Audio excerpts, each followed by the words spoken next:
Hello everyone, and welcome. Today we have a strange story. And since a recent addition to 100 subscribers, a new mic was purchased to ensure the best quality. I want to thank you so much for the support. Let's begin. When I was a child, there was nothing to eat. I was the eldest of 5, so it was my job to make sure I always let my brothers and sisters eat before me. War was inching inward from the coast, and as it marched closer, our food grew scarcer.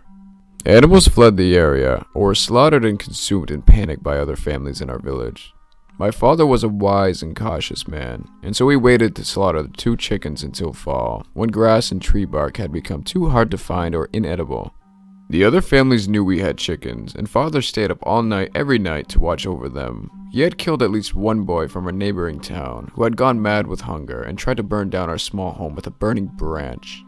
When the chickens were naught but bones, and the bones had grown bitter and porous from mother's many soups, my parents sent my oldest 2 siblings and I to collect bugs and field mice for supper. We were hungry, but not quite starving, until one morning we woke to the first frost and there was nothing alive to eat. My parents began to discuss the inevitable. Perhaps my father should go to the coast and sell his father's pocket watch to one of the drunken but well-paid soldiers. It was the only thing we had of value, and the only family heirloom my father had to pass down to me. I didn't want him to go. I was afraid war would arrive while he was gone, and I was too young and weak to protect my mother and younger siblings. I begged him to stay, but he insisted it would be alright and promised to be back within 2 weeks. I was so afraid, and when he and mother were outside preparing his satchel, I smashed the pocket watch underneath my foot and placed it back in my father's half-rotted desk. My mother cried for days. Father did his best to comfort her as I watched them peel the leather from my father's boots and boil the hide for dinner. The next night, mother found a dead rat and boiled away the disease with the new fallen snow from outside. In the evening after that, she filled our bellies with rat bones and more melted snow.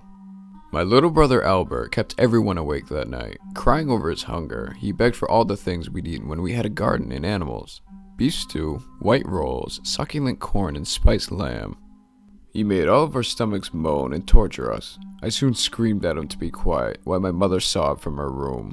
Father stroked Albert's hair for hours and then went back into his and mother's bedroom. Shutting the door behind him, Albert moaned until the thin light of dawn peeked through the threadbare curtains.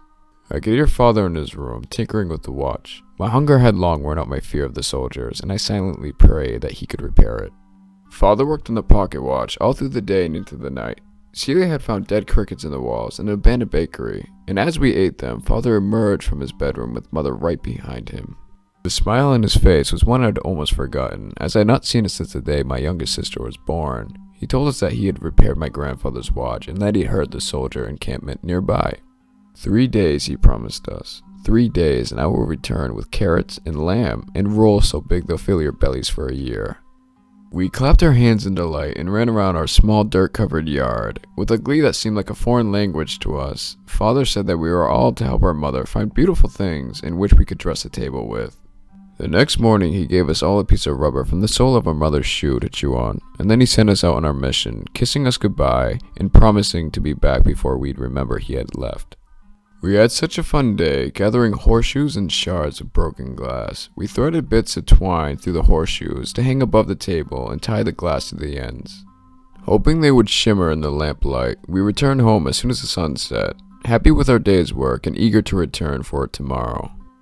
We weren't yet in sight of home when I first smelt it. Onions, chicken broth, spiced lamb, even sweets. I ran as fast as I could, dropping our table dressings carefully along the way, in my maddening pursuit for food. I burst through the door to find my mother at the stove, preparing our meal in a quiet reverence. I threw my arms around her and asked if father was home already. Yes, my love, he had a chance to meet with a wealthy mercenary on the road, who was only too happy to buy your grandfather's watch. I hugged her even tighter and sat down at the table, and my brothers and sisters came spilling through the doorway. They found their places quickly, hungry, expectant looks upon their faces.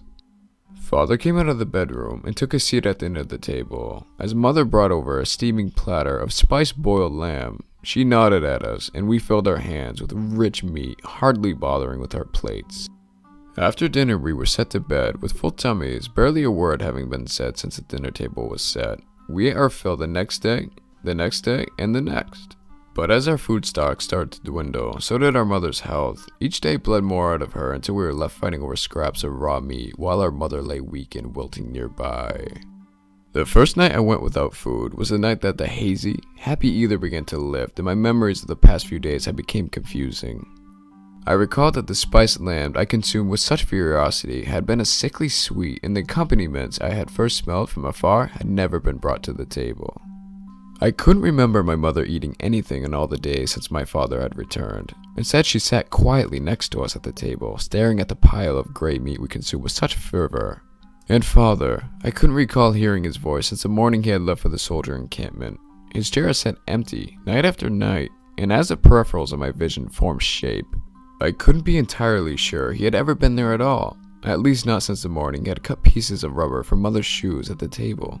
Frightened and starved, I didn't find sleep until the darkest hours of the night. The following morning, when mother emerged from her room, I asked her where father had gone. She told me he had left to become a soldier, and she sent us to peel bark off the bushes in the forest. Father never returned. Perhaps the reason I didn't realize what happened back then was because it was too awful to consider, and I was so very hungry. But mother died a few days ago. In death, she thrust the truth upon me. From her stock of meager possessions, I was bequeathed with a small box that contained nothing more than a shiny, broken pocket watch. Perhaps she wanted me to remember it all. The only hope of our survival that I'd smash under my heel. My father's last loving hug before he sent us to collect the dressings for the feast. The overly seasoned gray meat and the rancid smell that began wafting itself from underneath mother's door, becoming more pungent each day. My father sacrificed more for his family than most ever would.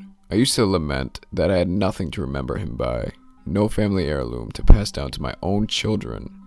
But now, I have his pocket watch, a thing I cannot give to my children, not because the glass is shattered, and not because the gears are cracked. I cannot part way with this watch because of the curse I must bear, for the shiny contorted metal has never lost the sickening smell of that sweet silvery meat. I hope you guys enjoyed that chilling tale. If you did, please like, comment, and maybe subscribe. There will be more content very shortly, so I hope you guys stay safe, and until next time.